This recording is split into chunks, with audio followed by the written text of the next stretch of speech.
continue eating as we move along in our program. Today, our keynote speaker is no stranger to the dedication it takes from a high school Girl Scout to achieve her Gold Award. Linda Clayton sat where you are 1 year ago after earning her Gold Award.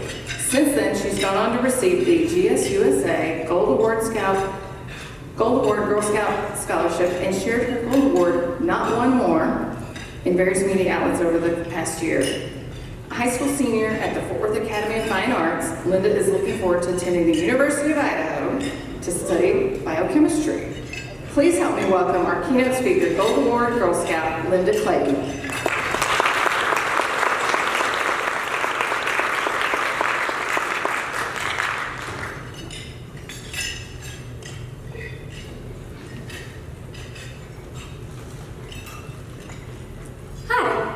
My name is Linda Clayton. First off, I want to congratulate each and every one of you on all the hard work that has led to you being here today. I joined the Girl Scouts in the first grade when I saw a yard sign showing the meeting information, and I told my dad, I want to be a Girl Scout. I earned my Gold Award last year with a suicide prevention program called Not One More, a mission to eliminate youth suicide. Throughout school, Scouts, and church, I have been exposed to the joy that comes from helping others. My experience with Girl Scouts always challenged me to get to the root of a problem, understanding not only its impact, but its cause. My Gold Award project started with a simple question: what's missing in the effort to reduce youth suicide? And it led me to discoveries I never dreamed existed. When I was first developing a suicide prevention program, I was stuck. I knew it had to be different, but I didn't know how. I wrote down some ideas to serve as the guiding vision. Engaging, helpful, inclusive, informative, accurate, people want to be there, not just an assembly, and easy and not stressful for schools. Not just an assembly was intentionally in all caps. I did not want my program boiled down into a one-time meeting of students. With mountains of research completed, I scheduled my first meeting with my school's counselors. My goals for the meeting were to first communicate the criteria that all Gold Awards must meet. Second, get their approval for my proposed idea. And third, ask for their participation in the development of my program. Flash forward to the meeting, and my goals were met incredibly quickly.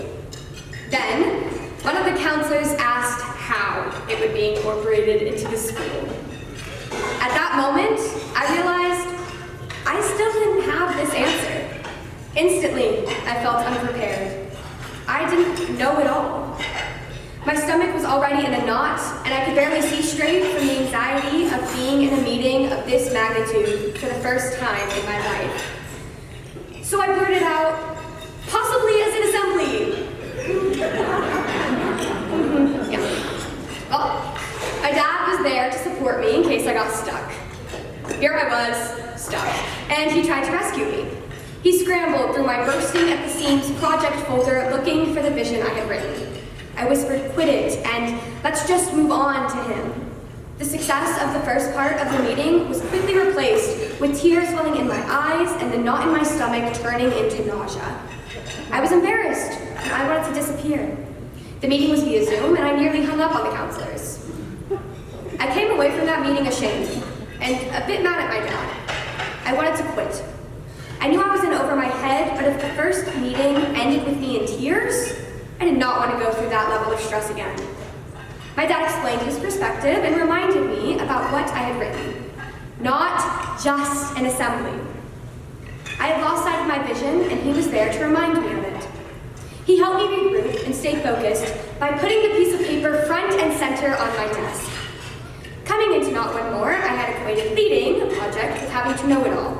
As a result, when something came up that I didn't know, I was closed off to receiving feedback, even if the person intending to help. This meeting was my first huge challenge that I needed to overcome, but it would not be my last.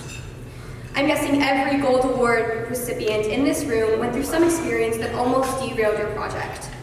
We all had setbacks that were unique to our individual projects, and we learned from those setbacks.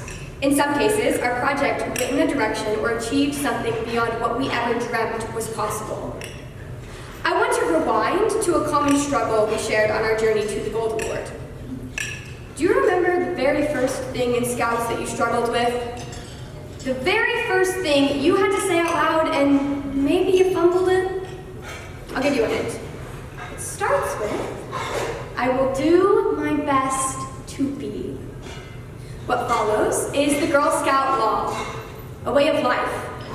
You are now standing at the pinnacle of what this organization provides for its members. But I want to go back to the beginning and explore these words in greater depth than just memorization. Pause here for a minute and think of what your inner voice and society sometimes tells you what to be. Perfect? I know my inner voice won't shut up on this topic. Pretty, popular, successful, but how do you even measure that? How about honest and fair? Start here. I believe they're first for a reason. These two characteristics are the foundation upon which everything in your life can be built. Friendly and helpful. How many times throughout the completion of your project did you need someone to just reach out and lend a hand?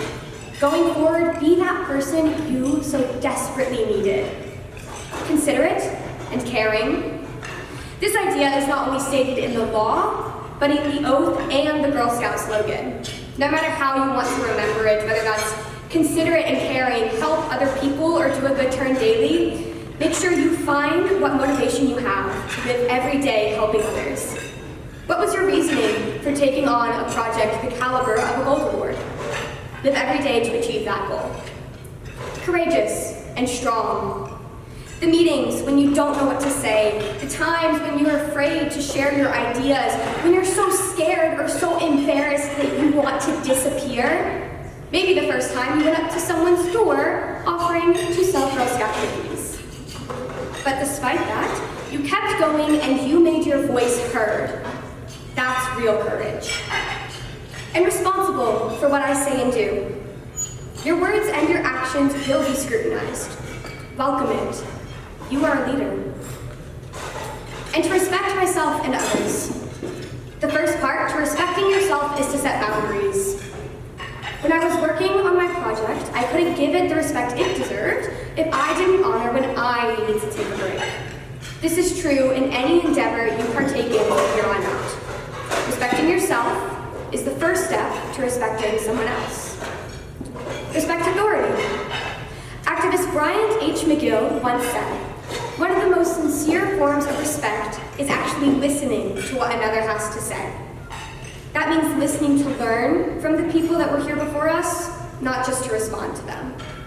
We are ready to take over the world, but we need to always honor those who came before us. Use resources wisely. I'm in awe at how many of your projects address limited resources in our society, whether that's money or food security or another scarcity. But even if your project didn't directly address that, we all had time constraints and budget constraints that taught us this lesson. Make the world a better place. Oftentimes, we think that in order to change the world, we must change it in its entirety. But today, I want to celebrate how just changing your corner of the world has made it better.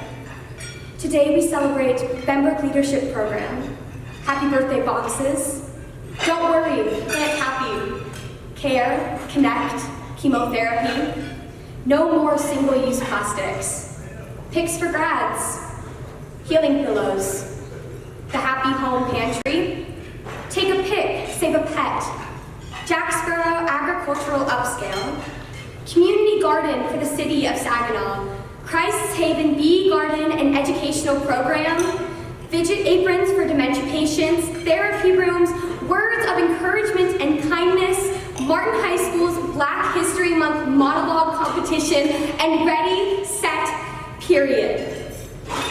In the words of our founder, Juliette Gordon Lowe, today is the history of tomorrow, and we are its makers. You've made history. And finally, be a sister to to every Girl Scout. I end my time today with you with a challenge. Don't forget the little sisters. You've achieved something amazing and should be beyond proud of yourself, but your journey doesn't stop here. You now have an incredibly special opportunity.